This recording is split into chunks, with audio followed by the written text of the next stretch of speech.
15 రోజులకు ఒకసారి నెలకు ఒకసారి వీళ్ళు క్యాంప్ పోతా ఉంటారు. ఎక్కడికి? స్కూల్ తరఫు నుంచి కిండర్ క్లాస్ స్కూల్లో చదువుతాడు మా పిల్లడు. 18 సంవత్సరాలు అక్కడనే చదువుతాడు.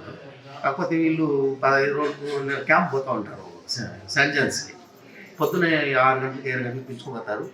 హ్యాపీగా పిలుచుకొని సార్ మామూలు కేర్ఫుల్గానే చేస్తూ ఉన్నారు, పాపం బాగానే చేస్తూ ఉన్నారు. కాకపోతే ఏదో జరగడానికి జరిగింది, దేవుని దయతో ఏం ప్రాబ్లం ఏం లేదు.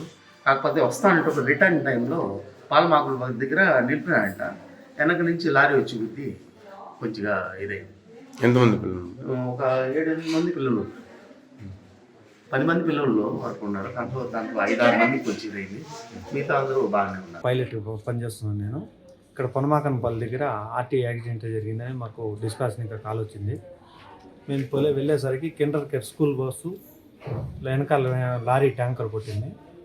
కొట్టిన తర్వాత మేము ఎమర్జెన్సీకి వెళ్ళి మా బండిలో సాధ్యమైనంత 7-8 మందిని తీసుకొచ్చి హాస్పిటల్లో చేస్తాం. మెడికల్ క్యాంప్ పోయి వస్తాను. ఎక్కడ? స్కూల్ బెంగళూరు పోయి మెడికల్ క్యాంప్ ఉండింది ఈరోజు. అక్కడి నుండి వస్తా ఉంటే పొన్నమాకనపల్లి దగ్గర రిటర్న్లో లారీ ఒకటి. ఎంతమంది పోయి వస్తాండ్రా? వీళ్ళంతా 10 మంది దాకా ఉన్నారు పిల్లలు. 10 మంది వరకు ఉన్నారు పిల్లలు. 2 బండ్లలో పోతారు. ఒక బండి 2 కార్లో పోతాను, పోయి వస్తాను. కార్కి